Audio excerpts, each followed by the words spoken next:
신용환 지방시대위원회 부위원장 오셨습니다. 안녕하십니까? 네, 안녕하세요. 네, 신용환입니다. 네. 이게 뭐가? 후배들이 만들어서 처음으로 이름표까지. 명찰을 달아봤습니다. 이름표가 번쩍번쩍 빛납니다. 야, 그러네요. 예쁘게 잘 만드셨네요. 네. 아무래도 젊은 감각으로 후배들이 네. 센스가 더 좋은 것 같습니다. 정말 좋네요. 네. 이렇게 대통령 직속 지방시대위원회 부위원장 신용환 이렇게 하니까 이게 달라 보입니다. 달라 보여요. 이름표도 네. 달라 보이는 그런 상황인데 많은 분들께서 응원하시면서 신용환 부위원장 행보 지켜보실 것 같은데 그 얘기는 저희 뒤에 네. 잠깐 다시 한번 더 해보도록 하고 자 오늘 또 중요한 날입니다. 네. 내란 우두머리 혐의를 받고 이번에 이제 사형 구형을 받았던 윤석열 오늘은 1심 선고가 있어요. 네. 이거는 이제 내란 우두머리 혐의는 아니고 특수 공무집행 방해죠. 체포방해 네. 체포방해 했던 부분. 그다음에 이 공문서를 없애는 그런 과정들 네. 이런 것에 있어서 윤석열이 어떤 역할을 했느냐 여기에 대해 특검은 다 합쳐서 여러 이제 의혹 이번에 판단 내려지는 다 합쳐서 징역 10년을 구형을 했는데 일단은 부위원장님이 예상하는 선고 저는 어떻습니까? 10년은 다 채워서 나올 수 있다고 봅니다. 10년은 다 채워서 왜냐하면 일단 구형 자체가 사실은 조금 아쉽고 네. 마음에 안 드는 부분이 있습니다. 그러세요? 그 구형 자체가 10년이라고는 하지만 직접적으로 체포 방해 행위 있잖아요. 뭐 총을 보여주네 맘내 총을 쏘네 마네 뭐 여러 가지 이제 이야기들이 있었잖아요. 네. 그를 통한 직접적 체포 방해 행위에 대해서는 5년형밖에 구형되지 않았어요. 그게 좀 진짜 예. 우리 시민들 국민들이 들으시고 너무 약한 거 아닌가요? 말씀 많이 하셨어요. 옛날에 이게 역사에도 많이 있는 일이에요. 왕을 호위하는 어떤 호위무사 같은 사람들과 정규군이 대치하고 이런 것들은 아하. 역사 속에서 동기는 달랐지만 꽤나 있었던 일들이에요. 그렇죠. 나폴레옹의 근위대들이 정규군과 맞선 경우도 있고 우리나라에서는 약간 다른 거지만 장룡령이라고 하는 그 부대들이 이제 편제가 바뀌는 거에 때문에 이제 정규군과 또 싸운 적도 있고 그건 내용은 다릅니다. 이건 성격은 다르지만 어쨌든 정규군과 그렇게 붙어서 무력 충돌까지 나고 했을 때 그 역사적 결말은 굉장히 끔찍했습니다. 그렇죠. 그거의 우두머리 그걸 음. 지시하고 뭐 총을 꺼내서 보이네 총을 쏠 줄 아는 거는 뭐 저들은 총을 제대로 쏘지도 못해 너희들이 더 잘 쏴 뭐 그의 우두머리가 5년밖에 안 됐다. 사실은 이거는 내란이죠. 이 자체가 내전을 일으키는 거잖아요. 엄밀히 보면 그렇네요. 국회 침탈한 것만 내전이 아니고 그것만 내란죄가 아니고 네. 내전을 직접적으로 지시를 한 셈이잖아요. 거기서 다 고도의 인내력과 또 중간에 어떤 보이지 않는 노력들이 있었기 때문에 네. 다행히 어떤 인명에 대한 피해 이런 거에 없이 넘어갔을 뿐이지 그건 결과론적인 것이고 네. 그 동기 내용에 있어서는 정말 끔찍했던 거죠. 그래서 요번에 왜 그 남땡땡 부장이라고 경호 3부장 했던 사람이 공무원 소청 심사 등을 통해서 이제 징계 수위가 가장 낮은 단계로 일단은 그렇게 조정이 됐잖아요. 네. 그런 분들이 피나는 노력이 있었던 거잖아요.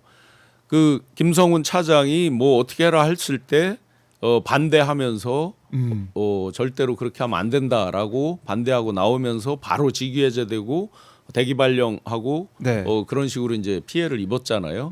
그런데 그런 노력들이 없었다 그러면 진짜 총을 쐈을지도 모르죠. 알 수가 없죠. 특히나 그 타격대까지 준비한 거잖아요. 네. 타격대가 주로 이제 경호처의 타격대는 뭐를 하냐면 차벽 같은 걸 세우잖아요. 그 차벽을 넘거나 하는 사람들을 막고 그러니까 무력으로 제압하는 게 이제 주로 경호처의 타격대란 말이죠. 그렇다는 얘기는 국수본이나 경찰들이 들어갔을 때 바로 그냥 그 타격대가 무력으로 제압을 하는 이런 일이 있을 수도 있었던 거죠.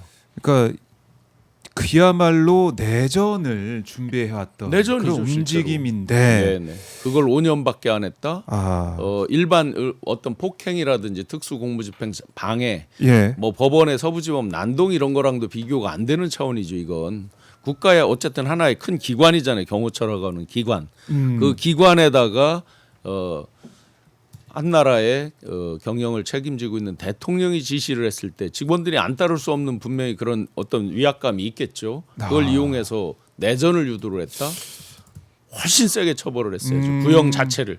그래서 판사가 지금 뭐 백대현 판사가 그래도 엄정하게 하는 편으로 보여지는데 그렇다고 그러면 보통 이제 구형량보다 더 센 경우도 있잖아요. 특히나 그렇죠? 이제 예? 있죠. 많이 그럼요. 있죠. 그 구형대로 하라는 법 없고 그거보다 낮게 하라는 법 없습니다. 예. 더군다나 이제 생중계를 허용을 했단 말이에요. 그러면 그동안 생중계를 어떤 역사적 사건에서 허용한 경우를 보면 네. 박근혜 형사 재판도 있었고 MB에 대한 그 재판도 뇌물에 대한 형사 재판도 생중계를 했습니다. 그렇죠. 생중계를 했을 때는 대체로 확 깎여 나오는 경우는 잘 없어요. 그래서 최소한 10년 구형량대로는 갈 거다라고 저는 네. 추정합니다. 그렇네요. 이게 좀 심각한 이 혐의인데 구형 자체가 너무 약했다. 그래서 오늘 재판부가 바로잡기를 바라겠다. 네네. 이런 말씀이시고, 그러니까 생중계가 된다는 점에서 우리 국민들께서 역사적인 현장을 함께할 수 있는 거 아니겠습니까? 그냥 이거는 이제 정무적인 거, 물론 사법부가 정무적인 판단을 다 하지는 않지만 그렇고 네. 또 그렇게 해서도 바람직한 건 아니지만 그냥 일반인의 관점에 정무적으로 본다면 소위 이제 생중계를 한다, 그 부담은 저 재판장도 있는 거잖아요. 그렇죠. 근데 국민적인 어떤 그 눈높이가 있는데 거기서 동떨어지게 어떤 생중계를 하면서 판결을 내린다. 그랬을 때 그 파장 이런 것들을 본인들도 심리적인 그게 압박이 있겠죠. 그렇게 그렇죠. 보면 구형한 거 정도가 나오지 않겠냐라는 게 제 합리적인 생각입니다. 추정입니다. 지켜보도록 하고, 그러니까 내란 우두머리 혐의에 있어서는 사형이 구형이 돼서 네. 뭐 사필 규정이다 이런 말씀을 많이 했는데 그렇게 모르겠습니다. 내란 특검이 계속 이제 보여왔던 그런 엄정한 그런 모습들, 이게 뭐 이번에 이제 구형이 10년밖에 안 된 것에 선고가 있지만은 그 엄중함과 또 우리 국민들이 지켜보고 있다는 것에 대해서 재판부에서 좀 다르게 판단하기를 바라는 마음도 많이들 가지고 계실 것 같아요. 실제 끝까지. 이제 내란 그 사형 구형한 거에 대해서 네. 제가 방송에서 단 한 번도 예외 없이 100% 사형을 내릴 것이다라고 이제 했던 거는 간단합니다. 제가 책을 쓰느라고 쭉 자료를 준비하고 하면서 네. 보니까 이건 사형 외에는 방법이 없더라고요. 제 기준에. 아하. 왜냐하면 그 뒤에 진정성 있게 사과를 하거나 반성 참여하는 그렇죠. 모습을 보인 적도 없어요. 그러면 준비 과정과 또 실행한 것까지를 쭉 이제 기록 데이터 재수기 메모 등등을 견주어서 쭉 봤을 때 사형 외에 다른 걸로 재단할 방법이 없더라 이거죠. 제가 특위위원을 하면서 3대 종합특검 대응 특위위원을 하면서 특검에서 앞쪽에 김건희 씨에 대한 어떤 재단을 하는 내용들 마무리를 하면서 또 발표한 내용들을 보면서 정말 너무 화가 났어요.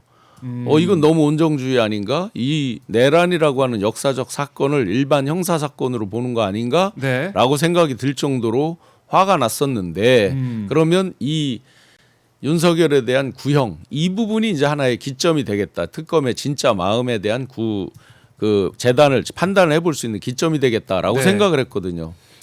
다행히 그 부분에 있어서 그래도 사형을 구형한 것은 진짜 사필기정 만시지탄이죠. 어떻게 보면 1년 2개월 이상 지나서 이제서야 이제 늦게 구형을 한 거지만 네.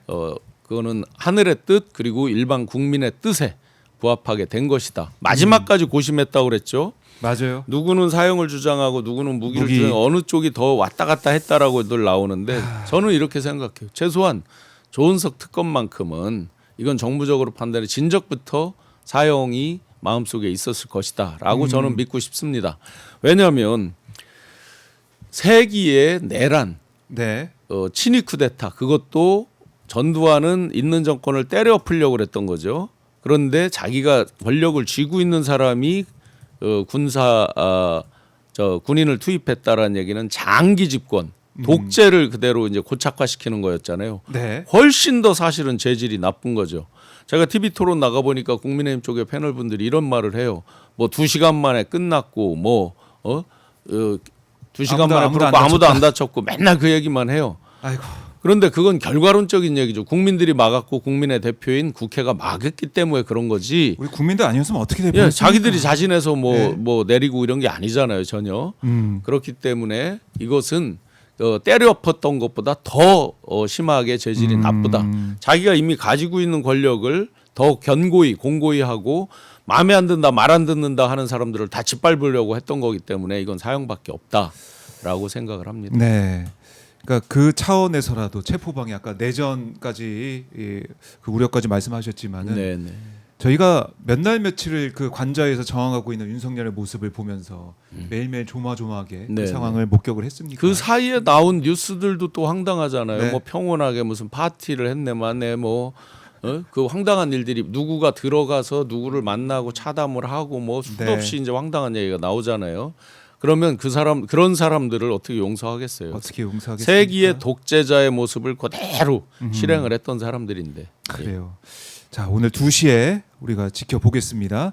말씀드리는 순간 코스피가 4,800을 네. 넘어섰다. 장중에 돌파를 했다. 아마 이런 이제 소식도 그거는 이제 전해드리고. 일본이 예. 이제 방문하고 나서 한일 관계가 혹시나 한중 관계 연이어서 이제 또 우려하는 일부의 시각들이 있었는데 이제 그런 네. 것들도 다 해소하고 야. 하기 때문에 계속해서 뭐 단순히 1월 효과로 설명하기에는 훨씬 예. 더 강한 파워입니다. 아니 이게 5천 우리가 5천 얘기할 때 참 그냥 뭐라고 해야 될까? 그러니까 웃으면서 얘기했잖아요. 그러니까 5천이 너무나 큰 숫자라서 그냥 웃으면서 웃으면서 꿈과 정도가 희망을 어제 얘기한 건데 웃으면서 정도가 아니라 그 상대편 국민의힘 사람들이 예. 이런 말을 했어요. 뭐라고요? 야 내년 지선 그것 때문에 너희들 발목 잡혀 질 거야.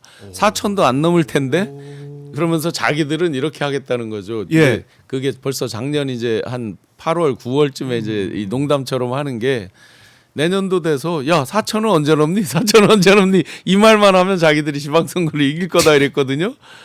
이제는 6천을 바라보고 7천 얘기가 나오고 막 하는 세상이 됐습니다. 그렇네요. 야 어떻게 좀 대박입니다. 우리 김박박티라라님 속보 코스피 4,800 터치 이렇게 댓글 슈퍼챗으로 또 전해주셨어요. 예, 터치 정도가 아니라 지금은 터치고 이제 훌쩍 이제 넘어선 뛰어넘는. 거다. 네.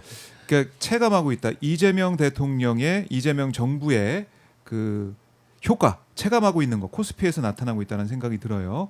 자, 한 번 더 계속 주목을 해보도록 하고요. 종합특검 지금 아직도 천하람 원내대표가 하고 있습니까? 이 첫 순서 올라갔는데 아직까지 하고 있는. 서로 이제 기록 세우는 기록 그 경쟁이 세우려고. 된 것 같은데요. 24시간을 누가 한 사람이 있잖아요. 그러니까 본인은 더 뭘 해보려고 하는지는 모르겠는데. 종합특검 안 된다. 그러니까 그런 얘기예요. 죽은 권력 왜 수사하려고 그러냐? 살아있는 권력 수사해야 된다. 종합특검 말고 통일특검 해야 된다. 이런 주장이에요. 죄송하지만 죽은 권력입니까? 저들이 여전히 내라는 진행 중입니다. 여전히 살아 있어요. 실제로 지금 현재 이재명 정부 구석구석에도 있고요. 네. 분치를 하고 압력을 하는 자들도 있어요. 아닌 척하면서 그래요? 심지어 공무원들 승진 명단에도 쓱 끼어 들어가기도 하고 단순히 그냥 어떤 그 개개인의 문제가 아니라 집단적으로 네. 저항하고 집단적으로 실체적 진실을 지연하려고 하는 그 세력, 기득권 세력이 얼마나 센지를 지금 우리가 사법부라든지 검찰이라든지 여러 과정을 통해서 계속 보고 있잖아요. 네. 결코 죽은 권력이기 때문에 뭐 지나갔다. 그러면 지금 천하람 의원은 역사적 진실에 대해서 묻자는 얘기예요? 묻어버리자는 얘기예요? 적당히 아직 재단하자는 밝혀야 될 게 얘기예요? 많은데. 실체적 진실 중에 나온 게 몇 가지나 됩니까 지금? 내라는 외적으로 드러나 있어서 그렇다 치고 네. 나머지 그동안 나왔던 김건희 의혹이나 관련돼서 뭐 양평거 기타에서 그 뒤로 오히려 특검이 끝나니까 또 막 쏟아져 나오는 것들이 있잖아요. 네.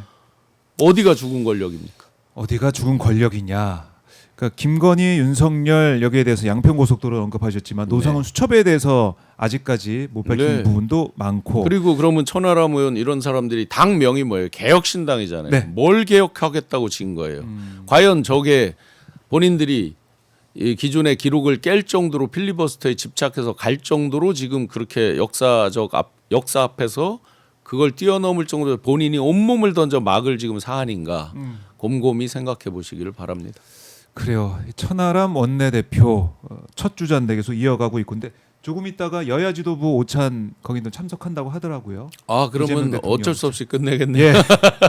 누가 좀 말려주기를 알려주게 바라는데 이제 딱 정해진 이 시간까지만 하고 갈 것 같은데 자 이런 가운데 천하람 원내대표는 필리버스터하고 그 밖에 로텐더홀에서는 장동혁 국민의힘 대표가 네. 단식에 어제부터 들어갔습니다.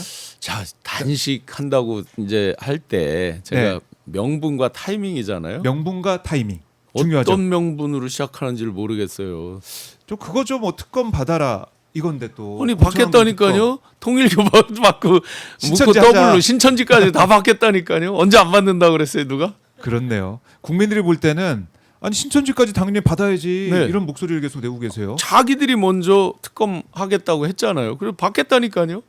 안 받는다고 말한 적 한 번도 없죠. 네, 지금 이 시간 로텐도홀에 앉아서 단식 중인 장동혁 대표 모습 실시간으로 보고 계십니다. 어디에 전화를 하네요. 그래서 네. 이제 그 제가 명분을 말씀드린 이유는 예. 이겁니다. 아마 본인은 그래도 24시간 필리버스터 하는 거 보니까 굉장히 어떤 의지와 결기, 도끼 뭐 예. 이런 거는 있는 분 같아요. 그런데 이제 단식은 명분과 타이밍이잖아요. 네. 요거 단식의 흑역사 하나 농담 드려보면 이정현 당대표 때 예. 국회 안에서 엄청 장기간 저 단식을 한 적이 있어요. 대표실에서 했었나 그랬던. 예, 그 앞에서 문 앞에서 문 했는데 앞에서, 예. 왜 단식했는지를 지금 물어보면 아무도 기억을 못 해요. 뭐 때문에 단식했는지 저도 잘 기억이 가물가물해요. 그렇네요. 저도 그게 기억이 이제, 안 나네요 지금 생각해 보니까. 우리가 왜 농담 중에 그런 농담이 있어요. 밤새 애고 밤새 곡했는데 내가 딱 눈 떠보고 내가 근데 왜 곡했지? 이런 이제 느낌의 그 명분인데 과연 지금 저게 어떤 명분이? 자, 그러면 명분과 직결되는 게 뭐냐면요. 출구 전략이거든요. 네. 테러, 출구 전략. 아하. 나중에 빠져나올 때 자기가 어떤 정확한 명분이 있으면 그 명분을 관철시켰다 못 시켰다에 대해서 이제 빠져나올 길이 있잖아요. 예. 이재명 대통령께서 대표 시절에 단식할 때 보세요. 상대 검찰이라고 하는 아주 거대 권력이 딱 있잖아요. 그래서 네. 여기와 맞서서 이게 관철이 되느냐 안 되느냐 이 부분이잖아요. 지금 이들이 주장하고 자기들이 특검 하자고 한 거 아니에요. 받는다고 하잖아요. 기본적으로. 네. 어떤 명분으로 하느냐. 아마 저들이 이제 꿈꾸는 그래도 그 추억은 김성태 싸다기 그 드루킹 특검. 드루킹 그 김성태 싸다기 이 예. 부분에 이제 추억을 생각을 하고 어떤 단식하다 그런 보면. 것들을 이제 생각을 할 텐데 지금은 싸다기를 때릴 사람도 없고 자 그러면 출구 전략을 못 찾으면 출구 어떻게 전략. 돼요? 몸은 점점 이제 쇠약해지는 거죠. 그건 뭐 물리적으로 예. 그럴 수밖에 없는 거고 거의 그때 가서 이제 그럼 어떻게 나오느냐? 음. 보통은 원로들이 막 가서 뭐 건강 생각해서 그럼요. 병원을 가야 병원에 된다 뭐 가야 이렇게 된다. 하잖아요. 그러면 이들은 이 주장을 할 거예요. 네. 원래 여야 지도부 회담 있잖아요. 자기들은 꼭 지금도 영수회담이라고 불러요. 여야 지도부 회동에 안 가는 명분도 됐잖아요. 이제 지금 단식을 하니까. 네. 자 그러면 한 뭐 진짜 열을 했다 치자고요. 아 인간적으로 이재명 대통령은 뭐 이런 것들에 대해서도 안 와보냐 뭐 정무수석을 보내야 되는 거 아니냐 또 이제 이런 얘기를 할 거예요. 제가 볼 때 단식에 지금 명분이 없어요. 그러면 네. 출구 전략이 거의 없어요. 하하. 유일한 출구 전략 하나 제가 눈에 아른거리는 거는 네. 원로분들보다 오히려 이준석 개혁신당 대표가 가서 아이 건강 생각해서 가셔야 된다면서 왜냐하면 지금 서로 이제 연합하는 막 그런 분위기가 형성이 그렇죠. 되잖아요. 그게 아마 출구 전략이 될 것 같습니다.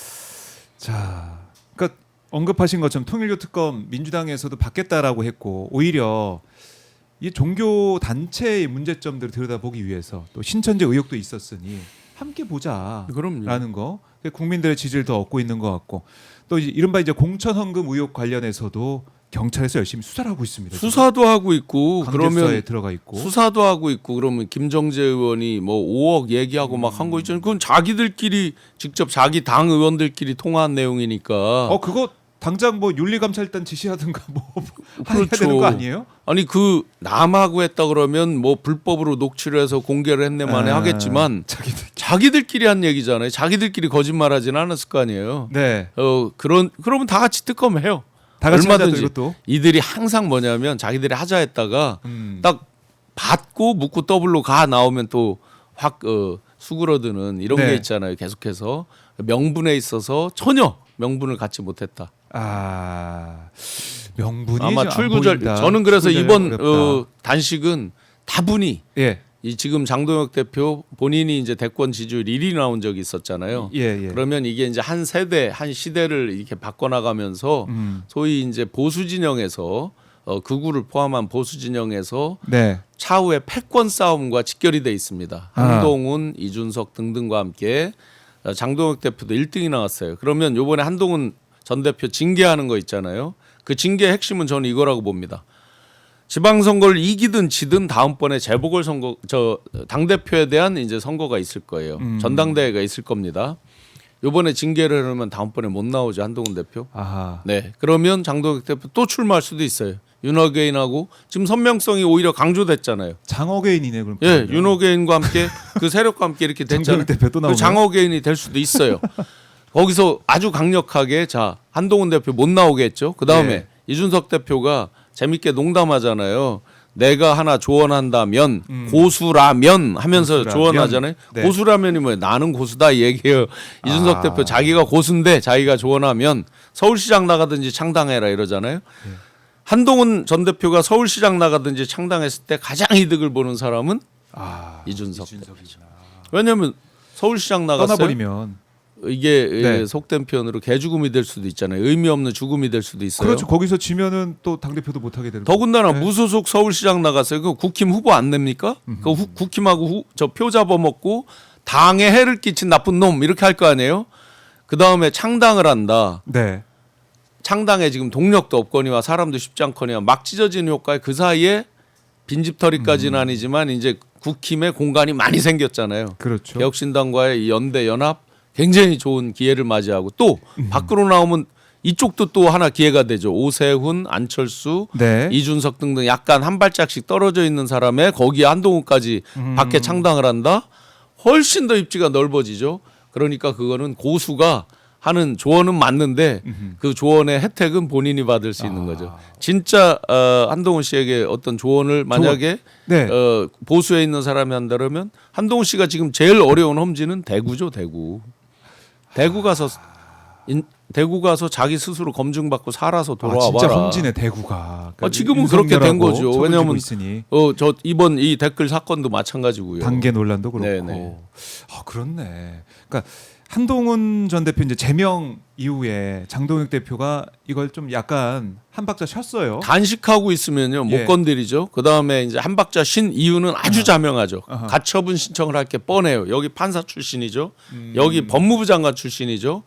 계속해서 모든 걸 법으로 재단하잖아요. 한동훈 네. 대표가 그동안 뭐만 하면 법대로 해로 막 이렇게 많은 말들을 이렇게 쏟아놓고 하잖아요. 네. 자 가처분했을 때 법원은 정당 내에 어떤 그 처분이나 행위에 대해서 가급적이면 내용적인 개입을 안 하는 걸 원칙으로 하고 있죠. 그렇죠. 그러니까 내용적 정당성을 보기보다는 절차적 정당성, 절차를 제대로 지켰느냐 네. 이 부분을 이제 핵심으로 많이 보더라고요. 아하. 그러니까 가처분을 걸었는데 만약에 그 재심 청구나 이런 기간을 안 줬다 이러면 이제 가처분해서 질 가능성도 높잖아요. 그런 측면에서 판사잖아요. 그러니까 예. 그 절차를 잘 알잖아요. 그러면 재심해라 해놓고 딱 저 단식 들어가요. 네. 단식 들어간 사람한테 시비 못 걸죠. 극렬 한동훈 지지자들이 시비 못 걸잖아요. 밥 굶고 있는데. 복합적으로 계산이 다 돼 있는 거죠. 그래서 결과적으로 보면 장동혁 대표가 네. 나름 정치적 수가 꽤 있어요. 그냥 소위 이제 서로 잔머리 대결인 셈인데 여기에 큰 배경은 장기적인 그런 이제 보수 재편에 대한 이런 그림까지 뒷배경에 있기 때문에 이 싸움은 네. 결국은 누가 부러져야지 됩니다. 누가 부러질까? 이거 또 저희가 관전을 할 수밖에 없는 상황인데. 또 한 가지 이제 예. 한동훈 대표가 정치 들어온 지 뭐 3년인가 됐다라고 하는데 정치력으로 보면 아직도 한참 좀 상대적으로 단수로 보면 네. 그렇게 고단수가 아니라고 보여지는 몇 가지 측면이 있어요. 가처분이라든지 어떤 법적인 얘기를 항상 합니다. 정치적 해법 모색이라든지 네. 또는 지금 서사로 본다 그러면요. 그들만의 리그지만 그들만의 리그에서 서사로 본다면 굉장히 고난의 행군 서사가 써지고 있는 거잖아요. 한동훈 전 대표 입장으로 보면 그러면 그걸 살려먹으려면 아주 드라마틱하게 가야 되는 거잖아요. 네. 자기가 이러이러해서 핍박받는데 내가 정면 그렇죠. 돌파로 뭘로 뚫고 나왔다. 뭔가 피드백이나 뭔가 행동이 있어야 되는데 그게 안 그런 때 보여서. 피드백이나 행동이 항상 사법적인 걸로 대응을 해요. 그건 아무런 감흥이 없어요. 정치가 아니죠. 예, 정치가 아니죠. 네. 그래서 한동훈 전 대표도 정치를 그동안 보여준 게 없기 때문에 이걸 또 어떻게 타파해 나갈지 봐야 될 것 같은데. 창당은 못 한다는 걸 알고 이제 이 창당. 국민의힘도 그렇고 이준석 대표도 그렇고 계속 얘기하는 거죠. 왜냐하면 창당의 대표적인 건 일단 사람, 그다음에 돈 이런 건데 더 중요한 건 사실은 본질적인 가치, 이념 뭐 이런 건데 그렇죠. 예. 일단 사람이 누가 쫓아나와요? 비례대표들이 어떻게 때려치고 나와요? 만만치 못 않죠. 나오죠. 혹시라도 뭐 한두 명이 있을지는 모르겠지만 예. 한두 명도 찾기 어려울 거다. 지금까지 기득권화된 국민의힘의 모습을 보면 아무도 때려치지 않을 거다. 그러면 현역 없어. 의원이 없는 상태에서 동력이 거의 받을 수가 없죠. 그렇네요. 자, 장동혁 대표 단식 현장 실시간으로 보고 계십니다.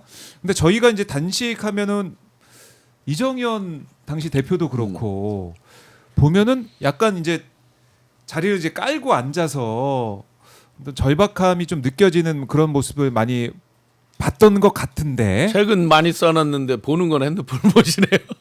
책은 안 보시고 저희 댓글로 이북을 보시나? 오마이 TV 방송 오마이 댓글 보시나 보고 있을 보다. 것 같다. 뭐 이런 아. 말씀도 하시던데 책을 쌓아놨어요. 뭐 환율 전쟁 이야기 뭐 이런 책도 보이고 책을 한 6권 정도 쌓아놨습니다. 앞에는 성경책이네요. 네. 맨 앞에는 성경책을 또 성경을 펼쳐놓고 저들은 저 성경책도 네. 브랜드도 잘 봐야 돼요. 예, 저 종교 성경책도 여러 종류가 있잖아요. 네. 약간 이제 뭐 저 성경 볼륨 뭐 무슨 주의자들이 쓴 성경도 있고 막 종류가 여러 가지가 있으니까 그것도 잘 봐야 됩니다. 네.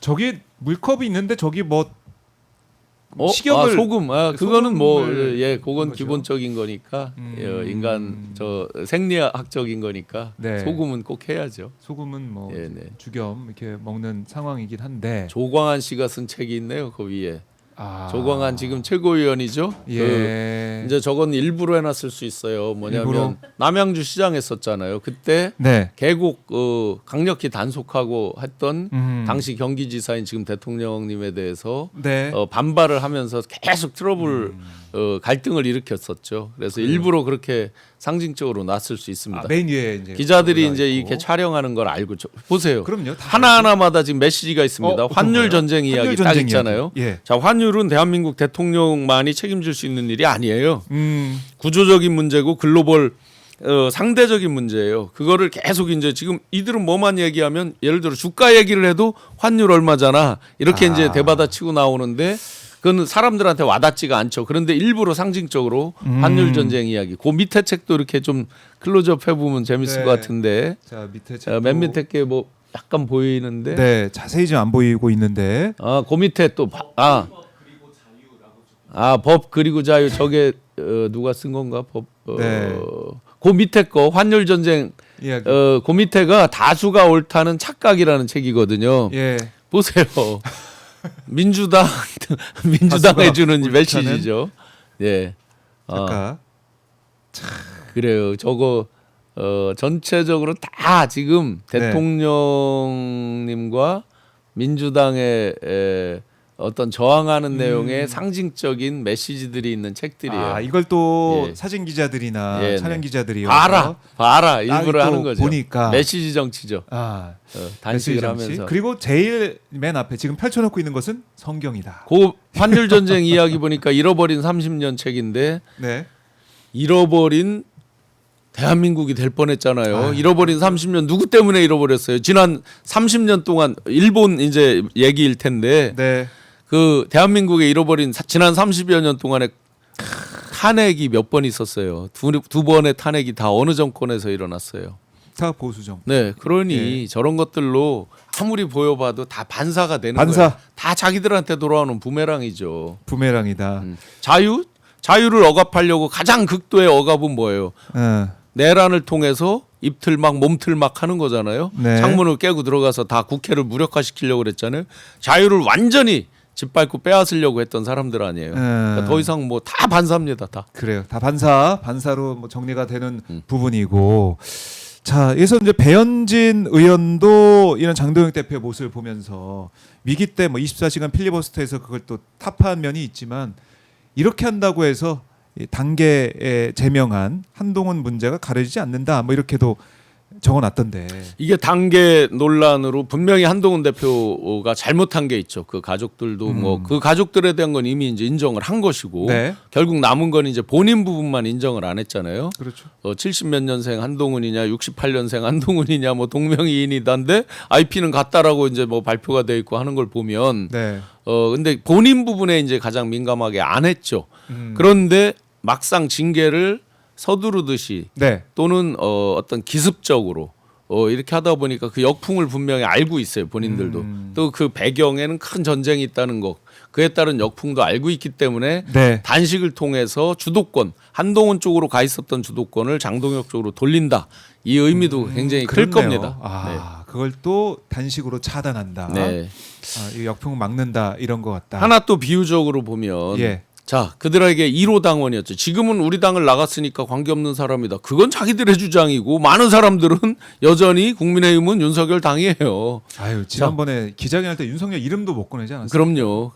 계속 그렇게 왔기 때문에 1호 당원. 그러면 예.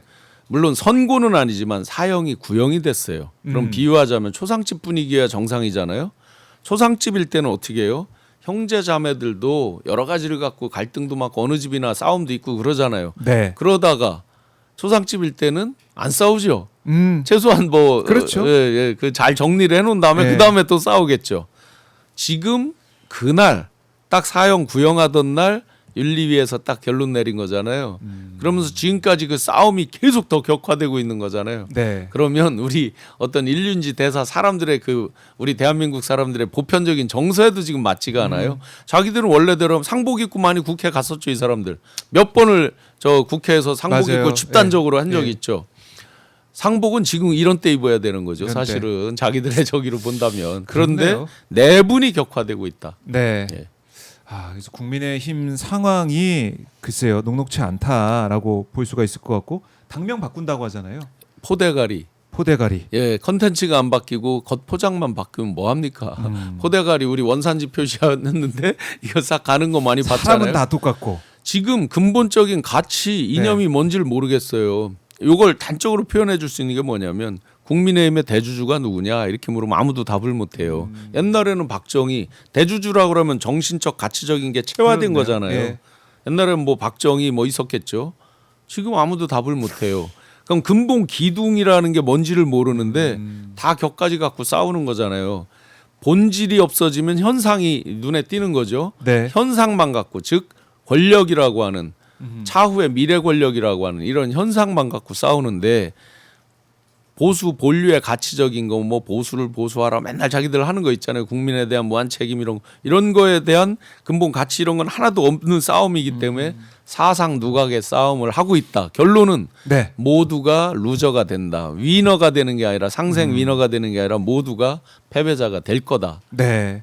예측을 해 주셨습니다. 이태원 특검님께서 구구내란당 뭐 이렇게 당명 또 정해 주셨네요. 저기에 프랭카드에 네. 가로치고 이제 우리는 뭐뭐입니다 했잖아요. 그러니까 밑에서 진보당인가가 써놨잖아요.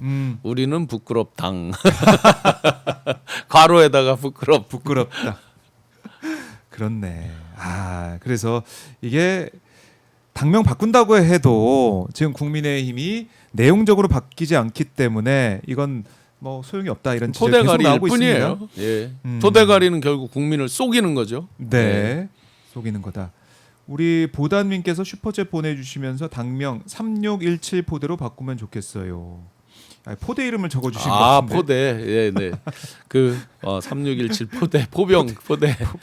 그런 것 같아요. 그리고 한 가지 공통점을 하나 보시면 네. 민주당도 여러 어떤 그 높낮이가 있었잖아요. 그때마다 당명을 바꿀 때가 많이 있었는데 그래도 공통적으로 민주당은 민주당이라고 하는 게 들어가 있어요. 그거는 기본적 가치 이념이 그렇죠. 들어가 있다는 거죠. 네. 새천년, 대통합 뭐 여러 이름들이 있었잖아요. 새정치 뭐. 근데 뒤에는 항상 민주당이라고 민주가 하는 있었어요. 아이덴티티가 있었어요. 그렇게 근데 국민의힘을 보세요. 완전히 뭐 다르잖아요. 뭐 한나라당, 새누리당, 뭐 국민의힘 다 다르잖아요. 그렇네. 보면, 자유한국당, 예, 미래통합당 완전히 다르잖아요. 아, 이번에는 어떤 의미가 될까? 자, 300만 원이라고 합니다. 1등이 국민 공모전 하고 있는데 저희가 공모해서 그 돈마저 저희가 좀 받아와야 해야 되겠네. 되는데. 아, 저는 밀고 있는 건 있어요. 한동훈 업당 이걸 계속 밀고 있는데 네네. 이게 아마 한동훈 업당 그러면은 좀 상을 작년상 정도는 주지 않을까 싶기도 하고. 그러네. 진짜 주류들이 좋아할 것 같은데요. 그렇죠. 네. 하여튼 한번 도전 한번 해보겠습니다. 해봐야 될 것 같고. 자, 지금 속보가 들어오고 있는데요. 김민석 이 총리 이 얘기가 지금 나오고 있습니다. 행정통합특별시 서울시에 준하는 지위 부여한다. 이렇게 얘기를 하고 있고요. 대전, 충남, 광주, 전남 통합특별시에 4년간 최대 20조 원 지원을 한다. 2027년 2차 공공기관 이전 시에 통합특별시 우선 고려한다. 그리고 정부에서는 관계부처 통합 지방정부 재정지원 TF를 구성한다. 이렇게 얘기를 하고 있습니다. 그러니까 인센티브 내용을 팍팍 이렇게 얘기하면서 밀어주겠다. 행정통합의 중요성을 강조하고 있습니다. 지금 현재 실시간으로 좀 보여드리고 있습니다.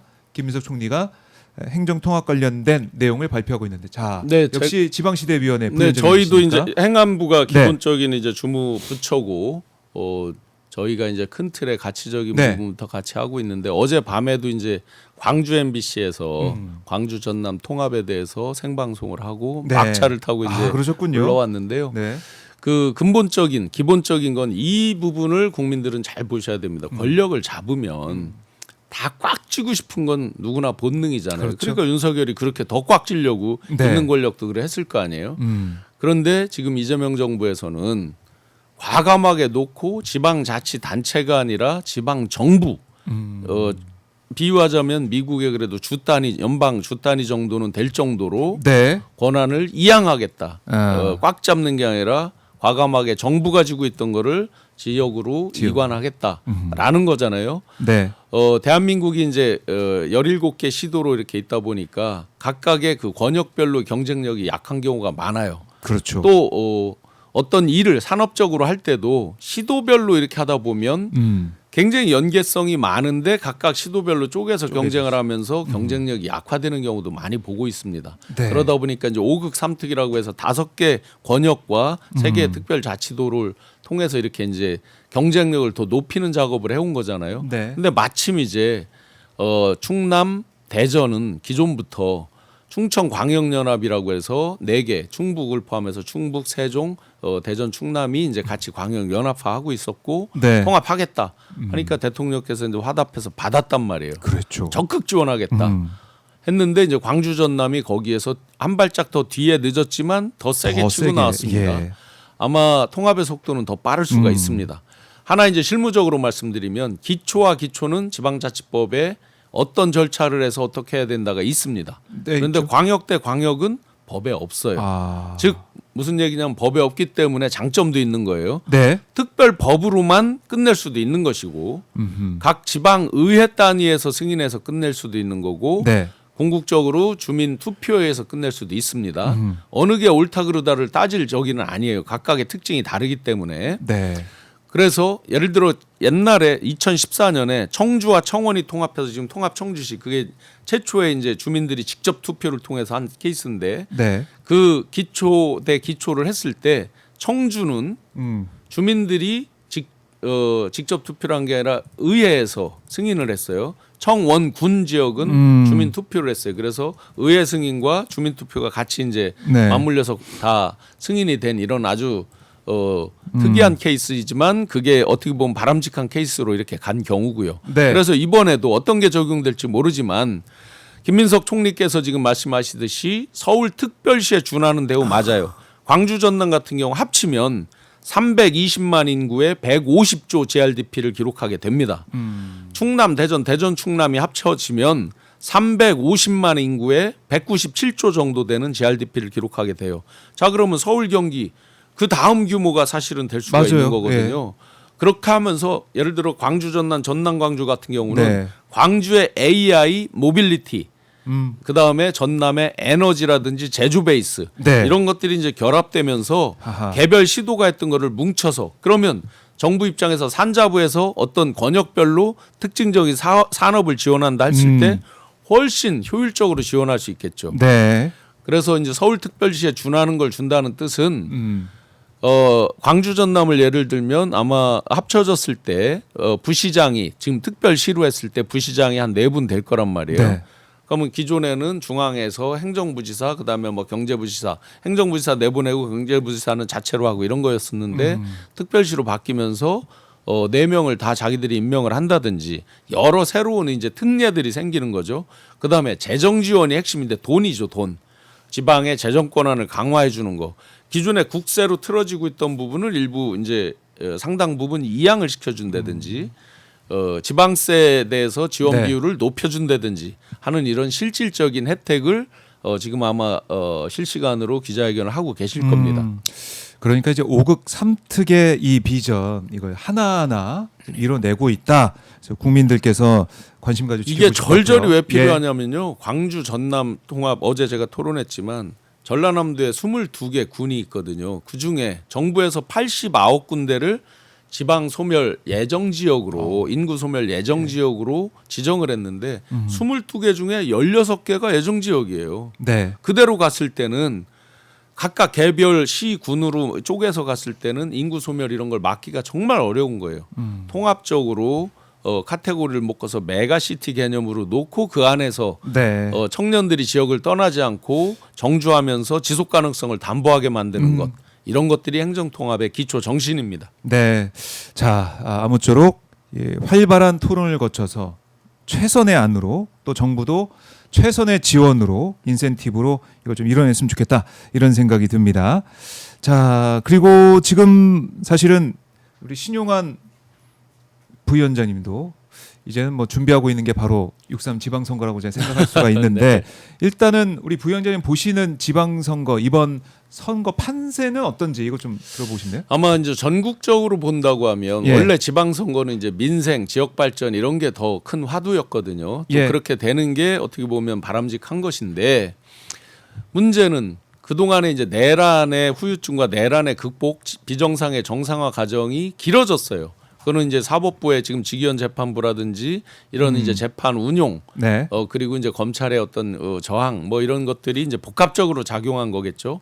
그러다 보니까 현장에서 보면 바로 민생, 경제, 뭐 일자리 이런 지역 이슈가 중요하다는 건 알지만 여전히 앞단에서 먼저 보이는 것은 이런 국가적인 그럼요. 내란에 대한 이런 부분이 앞단에 보입니다. 그래서 성격이 다른 때 치러지는 지방선거랑은 약간 다른 측면이 하나 있다. 중간 평가라기보다는 중간 평가를 가면서 지역 발전에 대한 이슈 이렇게 정책적인 이슈가 가는 게 원래 정상인데 그걸 안 한다는 게 아니라 더 앞에 지금까지 앞에. 눈에 보이는 게 그렇죠. 그런 국가적인 내란 청산이나 비정상을 정상화라는 게 좀 그렇네요. 더 길어진 측면이 있는 거죠. 그건 뭐 정부 탓이 아닙니다. 아유, 재판이 늦어지니까 뭐 당연히 네네. 지금 그래서 거기다가 이제 2차 종합 특검이 또 개시가 되면 그런 부분이 또 지속될 수가 있는 면이 있고요. 예. 그러다 보니 지금 국민의힘에서 저렇게 단식까지 하면서 하는 배경 중에 하나가 바로 지방선거 있습니다. 2차 종합특검까지 갔을 때 계속 그걸? 누구 소환되고 김건희 뭐 계속 악행이라든지 뭐 나오겠죠. 뇌물 받은 게 뭐가 예. 더 나오고 뭐 양평거 이런 거 더 나오고 그럴 때 자기들 지방선거 치명적이다. 그것 때문에 사실은 단식하는 그럴 것도 수도 있겠네요. 있습니다. 예. 그래서 전체적인 민심은 지금 여론조사 중에서 저 갤럽이나 이렇게 나오는 것들 있잖아요. MBS나 거의 그거에 뭐 현장에서 봐도 큰 이상이 없습니다.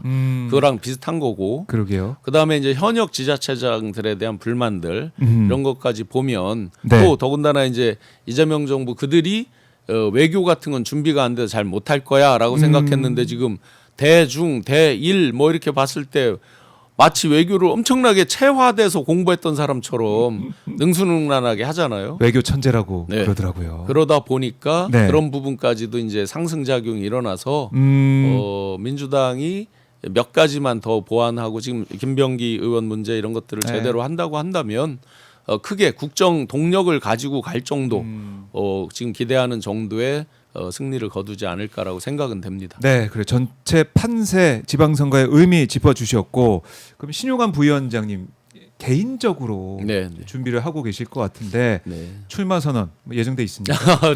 선언은 당연히 이제 마음속에 있고요. 마음속에 있고요. 다만 이제 제가 충북 출신인데 충북 출신의 이제 중앙의 네. 어떤 그 고위직에 많지 않기 때문에 정치적 정무적으로 보면 있는 분들 중에 거의 이제 최고위층에 있는 중에 한 사람이기 때문에 네. 지역 발전 등을 위해서는 조금 더 중앙에서 노력해야 되는 측면이 있고요.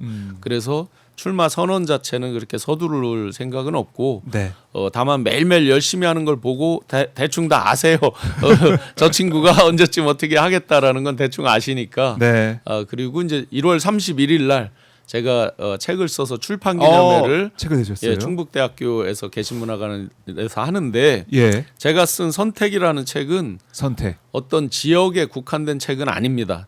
지역에도 당연히 해당이 되지만 대한민국 현대사 중에 가장 끔찍한 기록으로 80년 그리고 아마 이 12.3 내란이 기록이 될 텐데 12.3 내란을 거치면서 왜 이렇게 대한민국의 악의 평범성, 식자들이라는 사람들, 그 지식인 기득권층이라고 하는 사람들이 왜 이렇게 비겁하게 다 굽신거리고 사건이 터진 다음에 우리 한덕수 이상민 케이스를 맞아요. 보면 금방 나오잖아요. 왜 이렇게 거짓말을 할까? 뻔뻔하게. 그럼 무엇이 두려운 걸까? 이들은 왜 저런 선택을 할까? 그럼 저는 인수위를 시작하자마자 사표를 내고 떠날 때 저는 어떤 기준으로 무엇을 위해서 저는 그런 선택을 한 것인가? 그래서 최소한의 그 악의 예. 평범성이 상존하는 대한민국 안 된다. 그런 차원으로 제가 제목을 신용환의 선택으로 지어봤습니다. 네. 예. 신용환의 선택. 한번 어떤 책인지 책 표지 한번 잠깐만 보여주세요. 예, 제가 또 준비했습니다. 저게 이제 중의적이라고 제가 이렇게 했더니 어느 분이 네. 굉장히 중의적인 거 아니냐. 다음번 선거에서 선택을 잘해야 된다. 누가 그렇게 노렸네, 노렸어. 그 꿈보다 해몽이죠. 선택해 주세요. 저 지금 표지에 있는 장면은 제가 국회에 예. 증인으로 나가서 뭐 제가 이제 명태균 게이트 12.3 내란 이후에 증인을 여러 번 나갔잖아요. 네. 증인 참고인으로 나갔을 때 장면입니다. 그래요. 그 또 의미 있는 네. 장면으로 책 표지를 딱 만들었습니다. 선택. 두 가지 의미가 있다.